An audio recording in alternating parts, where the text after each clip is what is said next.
자, 오늘부터는 속사람 느끼기를 시작을 했습니다.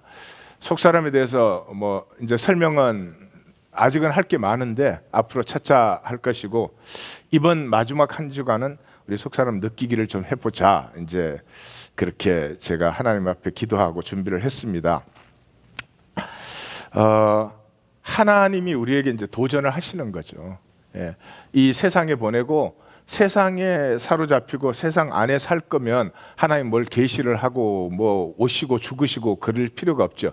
하나님이 이제 우리에게 도전을 하는 거죠. 이 세상 속에 보내고 너는 이 세상에 속한 사람이 아니다. 얼마든지 피어날 수 있다. 너에게서 피어나는 가능성의 위대함을 우리가 보기를 원하고, 그게 도전. 부모가 언제 제일 행복해요? 자식이 자기가 좀 실패할 수 있고 나에게는 힘든 길이었어도 당당하게 도전해 나갈 때 부모가 자식을 볼 때 꼭 성공해야 됩니까? 안 그래요. 그 안전한 자리에서 성공만 하는 애를 보면은 답답하죠. 저는 그 청소년 사역을 오래 해서 지금 좀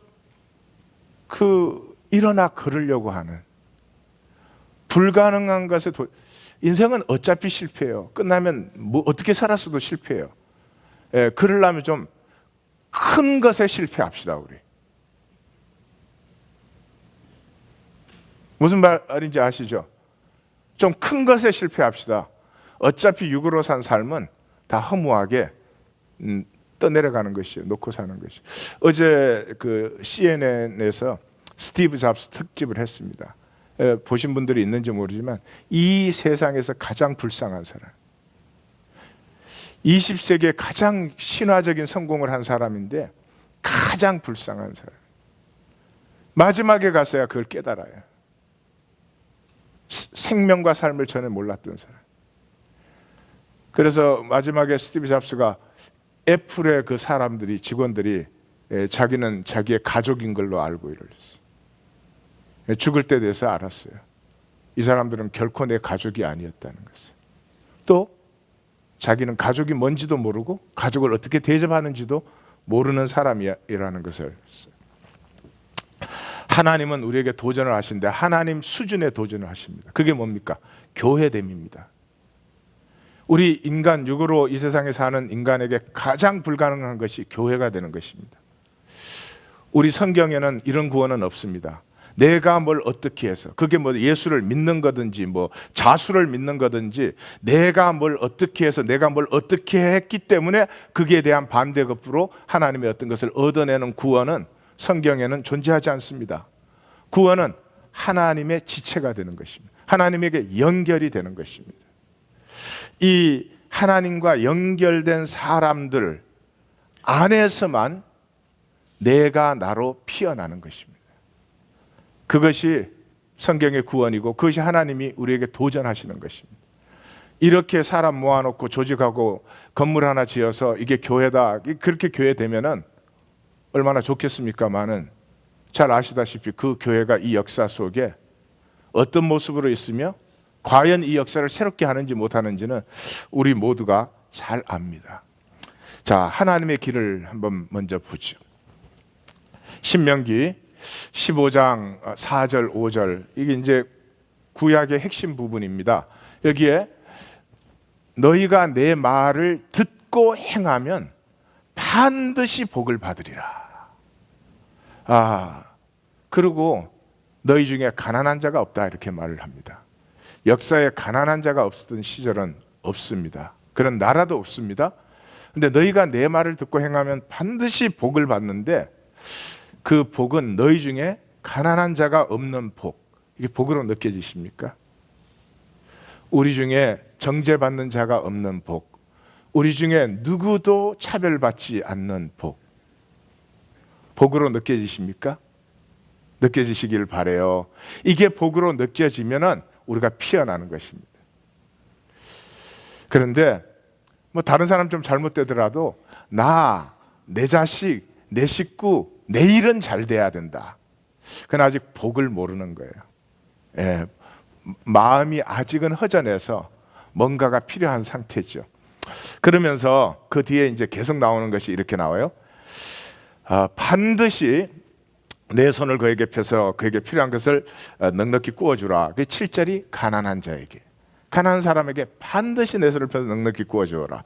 그 다음에 너는 반드시 그에게 줄 것이요, 그렇게 10절에 하는데 9절이 궁핍한 형제를 보면 반드시 그에게 줄 것이요.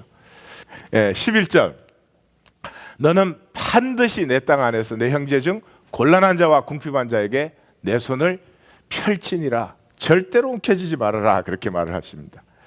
그리고 14절에 보면은 내 양무리 중에서와 타작마당에서와 포도주 틀에서 그에게 반드시 후하게 줄 것입니다. 이게 13절이 너가 노예로 쓰던 사람이 7년째가 되어서 노예를 집으로 돌려보낼 때 반드시 후히 주어서. 성도님들은 이런 글을 읽으면 무슨 생각을 하십니까? 기독교는 이걸 윤리로 생각합니다. 아, 하나님이 나누라고 했구나. 하나님이 가난한 자에게는 이렇게 주라고 했구나. 무슨 우리에게 의무를 요구하는, 우리가 뭘 또 행해야 되는 이런 것으로 읽기 쉽습니다. 하나님은 그런 걸 기대하지 않습니다. 우리의 힘과 노력에서 나오는 어떤 선을 기대하지 않습니다. 하나님의 모든 선하심을 맛보아 안 사람에게서 나타나는 선을 얘기하고 있는 것입니다. 모든 것이 순환됩니다. 이 우주를 보십시오. 모든 것이 순환되는데 순환되지 않는 것이 딱 한 가지 있습니다. 인간의 인생입니다. 인간이 아니고 인간의 인생입니다. 하나님이 인간의 인생만 시작이 있고 끝이 있게 딱 만드셨습니다. 모든 것이 순환됩니다. 인간까지도 순환됩니다. 그러나 인간이 태어나서 죽기까지 사는 이 인생은 순환되지 않습니다. 여기에 인간의 한계성도 있지만 여기에 인간의 위대한 초월성이 있는 것이죠. 다시 말해서 태어나서 죽을 때까지 내가 어떻게 살았는가 하는 것으로 나를 창조할 수 있는 유일한 기회와 축복과 도전을 하나님이 인간에게 주셨습니다. 오늘도 우리는 우리의 이야기를 적어가고 있는 것입니다. 어제 우리 그 임직 자원자들 모임을 가졌는데 저는 참 고마웠어요. 시대의 표적을 볼 수 있었습니다. 시대의 표적을 아주 클리어하게 봤습니다. 우리 성도님들이 뭐 부족하거나 특별히 나쁘거나 그런 게 절대로 아니죠. 그냥 이 시대에 우리는 그것을 당연하게 생각하구나 하는 것이죠. 그게 뭐냐 그러면 뭐 여러 가지를 제가 보았는데, 자신에게 불만족인 사람일수록 자신의 현재 모습을 지키려고 무척 애를 쓴다는 것이죠. 이상하게 느껴지시죠? 내가 나 자신과 삶에 불만족이면 더 새롭게 하기를 원해야 되는데, 내가 내 자신에 대해서 불만족일수록 이 현재의 자리를 지키려고 굉장히 애를 써요. 역설적인데 가만 돌아가서 이렇게 묵상해 보니까 그게 맞겠더라고요. 나에게 불만족인 사람일수록 사실 그 삶을 살아오는데 너무 힘들고 지쳐 있습니다. 그러니까 거기서 일어서라는 말이 이게 막 미치겠는 거예요. 우리 중에는 이렇게 내가 새벽 기도회를 지금부터 훈련해서 사실은 매일 새벽 기도회 할 수 있는 데까지 우리가 나아가야 되겠죠. 그런데 막 그 길을 뭐 하루 이상 해라, 이틀 이상 해라 그러면 너무 부담스러워지는 거예요. 그러니까 이 기독교 신앙생활은 생각으로만 다 하고 실제로는 아무것도 안 했으면 좋겠다. 우리의 얘기예요. 느껴지십니까? 이게 보이셔야 돼요. 네. 내가 나에게 불만족일수록 새롭기를 원하는 게 아니라 나 좀 제발 놔뒀으면 좋겠어. 왜냐하면 지금도 내가 너무너무 힘들게 한 거니까. 힘들게 한 게 아니고 사실은 에너지를 헛되게 쓴 것이고, 그러니까 에너지 사용의 전환을 하지 않으면 새로워지지 않는데, 또 내가 내 삶에 만족하지 않을수록 현재 내 상황이 자꾸 절대화돼요. 그래서 얼마나 절대화되느냐 그러면 아이 모든 게 나한테 맞춰줬으면 좋겠어. 교회 집회도 내 상황에 맞춰서 했으면 좋겠어. 근데 그거를 우리가 전혀 의식을 못해요. 그게 생각이 합리적이고 이렇게 생각되어지기 때문에 내가 뭔가를 새롭게 해야 된다. 그것이 느껴지지 않는 것 같아요. 그래서 제가 가만히 생각하니까 그건 나부터 그러지 않아요. 나는 조금 더 달라지지 않고 성도들이 딱 바뀌면 간단한데 표정들이 바뀔 표정들이 아니시구만. 그야 우리 휴먼 네이처 같아요. 근데 그러면 어떻게 이 성도님들을 인도를 하나? 자기가 불만족스러워하는 자리에서 힘들지만 일어나서 내가 진정으로 원하는 자리로 나아가나? 방법이 여러 가지 많이 있겠죠. 근데 제 해답은 이것입니다. 생각하십시오. 내 일생은 이야기가 적혀가고 있습니다. 어떤 이야기를 나는 적어갈 것인가? 나는 너무 힘들어서 내 자리에 가만 앉아 있었다. 내 생각은 많이 했지만 자리에서 결코 일어나지는 않았다. 오늘도 방석 위에 앉아 있었다. 내일도 방석 위에 앉아 있었다. 이런 이야기를 적어갈 것인지, 힘들고 더 이상 어떻게 할 수 없다고 느껴지는 상황 속에서 새로움을 향한 이야기를 적어갈 것인지. 기억하십시오. 모든 것이 순환되는 이 우주 속에 순환되지 않은 유일한 것, 태어나서 죽기까지 한 인간의 인생의 이야기, 이것은 절대로 순환되지 않고 이것이 영원이요, 이것이 절대입니다. 2016년 저와 함께 일어나셔서 위대한 이야기를 향해서 일어나 걷습니다. 자, 인간의 길을 한번 보십시다. 왜 우리는 참 지쳐있나? 이렇게 우리 속에는 다 꿈이 있어요. 우리 속에는 새로워지고자 하는 하나님의 씨앗이 있는데 우리는 왜 이렇게 지쳐 있는가? 인간의 길을 따르기 때문에 그래요. 인간의 길을. 이 솔로몬을 한번 보세요. 이에 솔로몬 왕이 온 이스라엘 가운데 역군을 불러일으키니 역군의 수가 3만 명이라. 그 당시 3만 명이면 지금으로는 한 300만 명 되는 거죠. 300만 명이 더 돼, 실제로. 그리고 이 성전은 제가 시간이 있으면 이 열왕기상 5장 6장을 아주 다 읽어드렸으면 좋겠어요. 이 성전은 건축할 때 돌을 뜨는 곳에서 다듬고 가져다가 건축해 왔으므로 건축하는 동안 성전 속에서는 방망이나 도끼나 모든 철연장 소리가 들리지 아니하였습니다. 제가 이거 말씀드렸죠. 솔로몬이 하나님한테 치링하는 것. 하나님 뭐라 그랬어요? 내 제단은 흙으로 쌓아라. 다듬은 돌을 쓰지 말아라. 그리고 계단을 만들지 말아라. 너와 내가 만나는 자리면 되지, 거기에 뭐를 인간의 허무함에서 나오는 위대함을 쌓으려고 그래요. 근데 솔로몬은 자기 안에 이 자족함이 없으니까 그게 안 되는 거죠. 20절 21절 보세요. 그 내소 안에 길이가 20규빗이요 너비가 20규빗이요 높이가 20규빗이라 정금으로 입혔고 백양목 제단에도 입혔더라. 하여튼 금으로 발랐어. 21절 솔로몬이 정금으로 외소 안에 입히고 내소 앞에 금사슬로 근러 지르고 내소를 금으로 입히고. 그리고 이 솔로몬이 한 일을 좀 보세요. 이 솔로몬의 모든 관계는 이권 관계였습니다. 그 1000명의 아내를 두었지만 한 사람도 사랑해서 솔로몬에게는 없었습니다. 다윗에게는 사랑해서가 있었잖아요. 그것이 뭐 잘됐고 잘못됐고 이전에 불쌍한 사람이죠. 모든 관계는 이권 관계였습니다. 그리고 그 돈을 벌려고, 돈이 모자랐던 사람이 아닌데 하나님이 절대적으로 그만 무기무역했잖아요. 무역을 많이 했는데 주가 무기였습니다.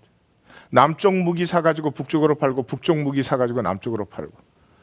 그 나중에 누가 당했어요? 자기 자손들이 다 당했습니다. 그 무기에. 하나님이 이스라엘은 노예가 있을 수 없다 그랬는데 징집제 만들고 노예제 만들고 12지파의 권력을 장악하기 위해서 성전을 만들고 12지파를 교묘하게 파괴하는 열주관장 제도를 만들어서 중앙집권제를 만들고 그래서 얼마 갔습니까? 자기 아들 때도 못 갔습니다. 이게 인간의 길입니다. 막 다른 사람 컨트롤할 수 있어야 되고 돈 많고 능력 많고 내 마음대로 할 수 있어야 되고 그 길 따르다가 다 지쳤죠. 그러실 필요 없습니다. 그 길이 행복하게 하지 않습니다. 저는 어젯밤에 우리 성도님들이 그 스티브 잡스 특집을 다 좀 보기를 원했어요. 20세기판 솔로몬이에요. 너무 비참하게 죽어갑니다. 지금부터 하나님의 길을 가꾸십시오. 나와 함께 이야기가 엮어져 가는 사람들을 소중하게 생각하십시오. 가족이 됐든 친구가 됐든 이권으로 만나지 마십시오. 내 목표는 뭐를 세우고 너를 만들고 가지고 그런 것에 두지 마십시오. 솔로몬만큼 할 수 있다 그래도 거기에 두지 마십시오.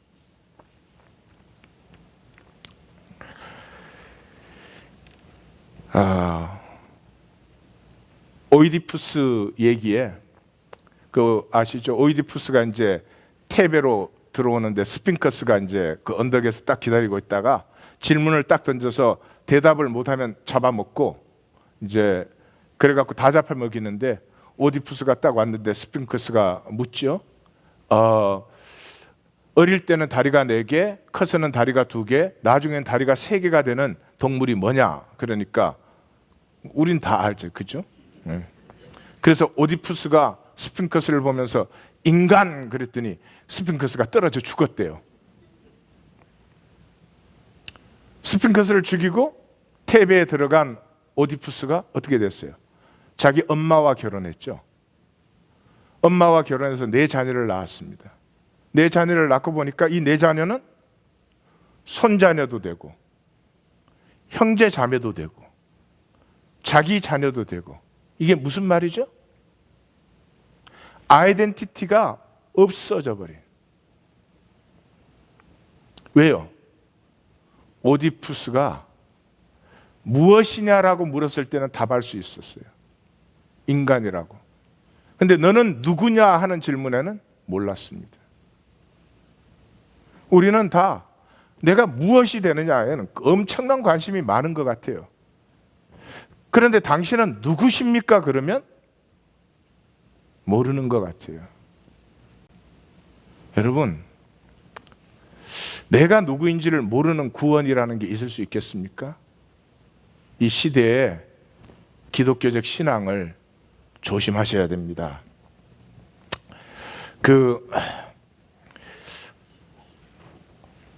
호레 루이스 보레스라고 하는 그 남미 작가가 있습니다. 엘 오트로 그 타자라고 하는 작품을 썼어요. 가장 인상에 남는 작품 같아요. 제가 신학교 때 돌아가셨어요. 제가 남미 작가들을 좋아해서 상당히 아쉬워했던 그 기억이 납니다. 그 타자라는 작품이 70세 된 호레스가 19살에 자기를 만난 이야기를 적는 거예요. 그래서 만나서 얘기를 하다 보니까 그게 자기 자신이라는 걸 알았어요. 그 자기 자신이라는 걸 알면서 반세기의 시간이 흘러갔는데 우리 둘은 결코 이해할 수가 없구나, 서로를. 그러면서 너무 비슷하지만 너무나 다른. 그래서 그 70세 된 호레스가 19살 된 그 호레스를 연민의 눈으로 바라봅니다.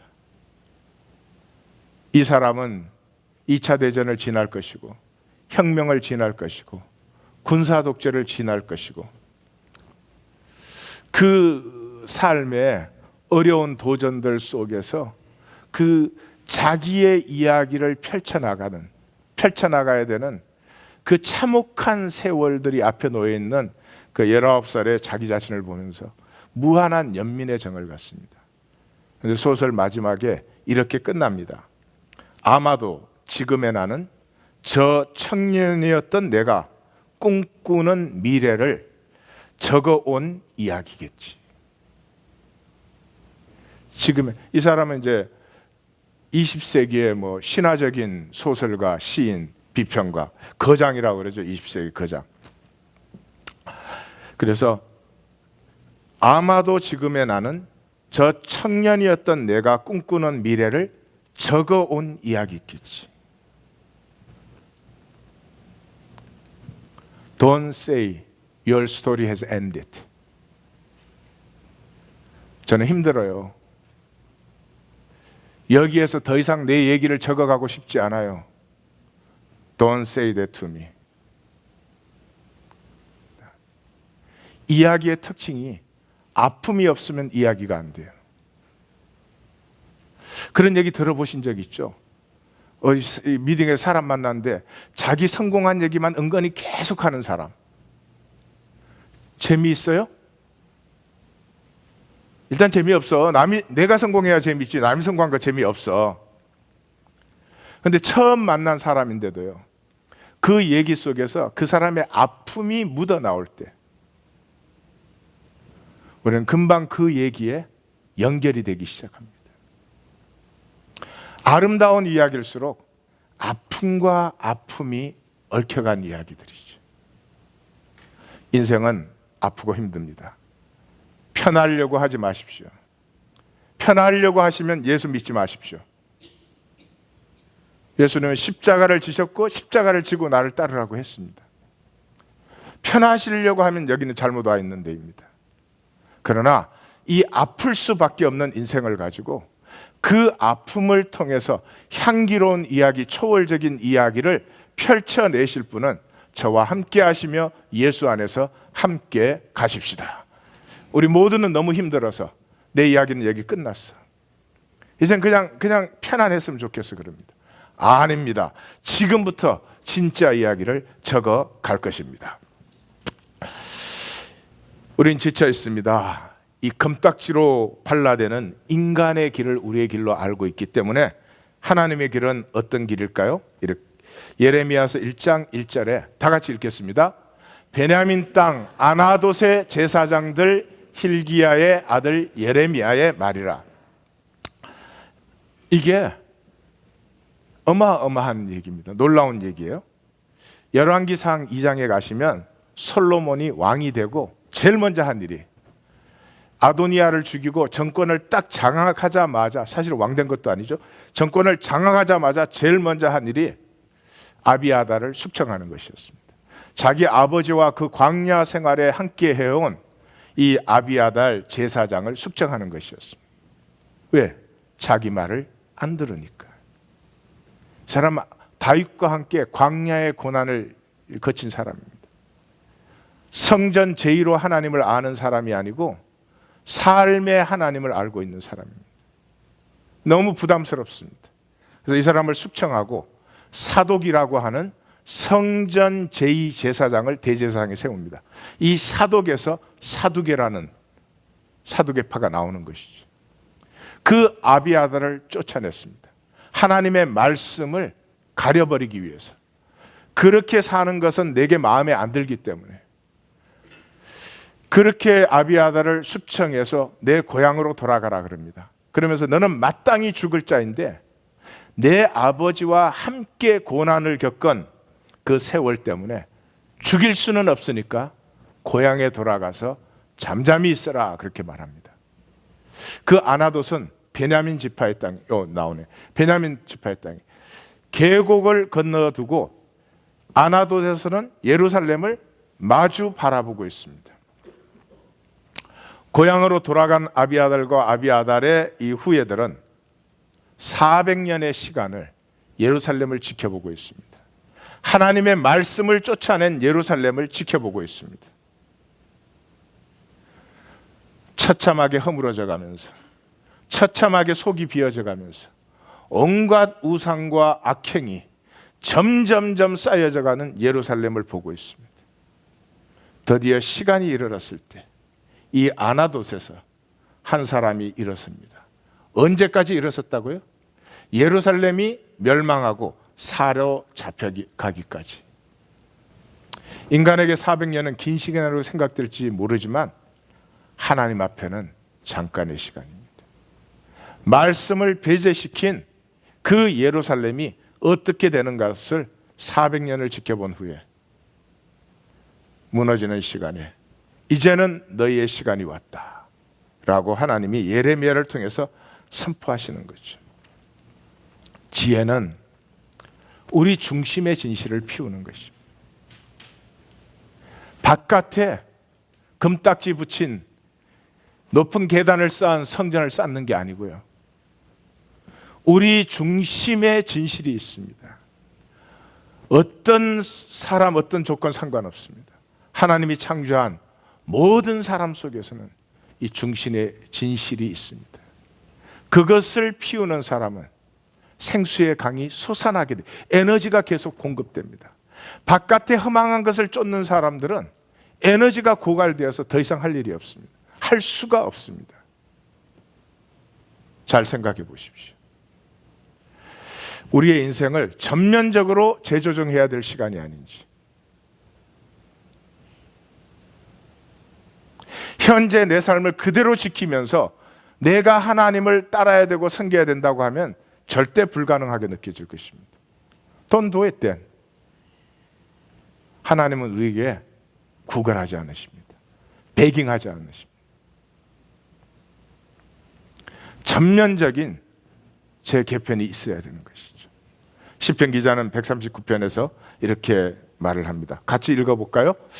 주께서 내가 앉고 일어섬을 아시고 멀리서도 나의 생각을 밝게 아시오며 나의 모든 길과 내가 눕는 것을 살펴보셨으므로 나의 모든 행위를 익히 아시오니 여호와여 내 혀의 말을 알지 못하시는 것이 하나도 없으시나이다. 내 중심의 진실을 아는 사람은 하나님밖에 없습니다. 나는 모릅니다. 하도 나를 속이고 나를 억눌고 덮어와서 내 중심의 진실을 우리 자신은 몰라요. 찬송가에 그 찬송가 있잖아요. 내가 나를 모르는데 님들 나를 알겠느냐, 뭐 그런 얘기 하나 하고 끝내죠. 마지막 주 첫 시간인데 제가 힘든 도전으로 시작을 했습니다. 2016년을 반드시 새롭게 가꾸기 위해서 오디세이 얘기를 하죠. 오디세이 얘기는 잘 아시겠지만 트로이 전쟁이 끝나고 이제 오디세이가 집으로 돌아와야 되는데 바다의 신 포세이돈한테 잘못 보여가지고 그 집으로 가지 못하고 온갖 고난을 받는 거죠. 뭐 막 사이렌이 와서 유혹을 해가지고 막 못하게 하고 그러는데 뭐 오디세이는 돛대에 이제 자기를 묶어가지고 뭐 안 들렸다 뭐 그러고 그 외눈박이 괴물한테도 이 굉장히 뭐 무슨 마녀도 나타나고 이 인류 문화가 그런 것 같아. 꼭 미워하고 안 좋은 건 여자 이미지를 쓰는 것 같아요. And maybe it is. 네. 그래가지고 파이아 캐스인이라고 하는 그 사람들이 사는 섬에 이제 폭풍을 만나고 난파를 당해서 이제 거기 갔어요. 근데 알키노스라는 왕이 거기를 다스리고 있는데 그 알키노스 왕이 이 오디세이를 굉장히 이제 환대를 해주고 궁중 잔치에 이렇게 참여를 시켜줬어요. 거기에 이제 맹인 가인이 이 노래 부르는 사람이 와서 이게 노래를 하는 거예요. 근데 그 노래하는 게 트로이 전쟁 때 아킬레우스와 오디세이가 막 논쟁하는 그 장면이에요. 근데 그걸 노래로 듣고 오디세이가 눈물을 흘려요. 자기가 그 현장에서 그러고 있을 때는 눈물을 안 흘렸거든요. 근데 그걸 이야기로 들으니까 눈물이 흐르는 거예요. 그러다가 그 가인이 자기 이름을 오디세이우스, 오디세이 이름을 말하니까 그때는 그냥 울음이 팍 터지는 거예요. 그러니까 알키노스 왕이 그러는 거예요. 너는 누구냐? 도대체 너는 누군데 우느냐? 그렇게 질문을 던져요. 그러니까 오디세이가 이렇게 말을 합니다. 좋아요. 무엇을 먼저 이야기해야 되고 무엇을 나중에 이야기해야 될까요? 신들은 내게 너무 많은 고난을 주었어. 우리 하나님 교회 성도들은 이학권 성도가 너무 많은 고난을 주었어, 이렇게 얘기를 하겠죠. 이제 나중에 먼저 내 이름을 말하시오. 그대들도 내 이름을 알도록, 내 무자비한 날에서 벗어나도록, 내가 여기를 떠나 집으로 돌아갔을 때에도 영원히 그대들의 손님으로 남도록 내 이야기를 들려드리시오. 나는 라테스의 아들 오디세우스입니다. 굉장히 중요한 장면인 것 같아요. 내가 내 삶을 얘기로 이야기하기 시작할 때부터 한 사람의 난파당한 지나가는 나그네에서 주인공으로 전환되기 시작합니다. 그 다음에 내가 여기를 떠나서 내 집에 고향에 돌아갔을 때에도 영원한 손님으로 여기에 남도록, 내 삶이 내 이야기로 남겨졌을 때, 이야기가 되어질 때 내가 내 존재가 되고, 이야기로 남겨졌을 때 영원한 존재, 불멸의 존재로 남게 되는 것이죠. 이야기에서 태어나서 죽는 일시적 현상에서 영원하고 그보다 훨씬 더 중요하게 유일무이한 나의 이야기를 가진 존재는 나밖에 없습니다. 하나님은 내가 얼마나 훌륭하게 살았나 보지 않습니다. 내가 얼마나 잘 살았느냐 보지 않습니다. 내가 얼마나 다른 사람보다 능력이 뛰어난가, 하나님의 관심이 아닙니다. 너는 너의 삶을 살았느냐, 유일무이한, 모두가 부리는 욕심, 모두가 원하는 헛된, 그저 편안하려고 하는 그것에서는 이야기가 말살되고 있는 것입니다. 2016년 예수 안에서 위대한 나의 이야기를 피어나는, 내 속사람, 내 중심의 진실이 피어나는 2016년이 기대됩니다. 기대됩니다. 옆에 분에게 나는 하나도 기대 안 돼, 새벽 기도에 나오라는 말 같아. 기도하십시다.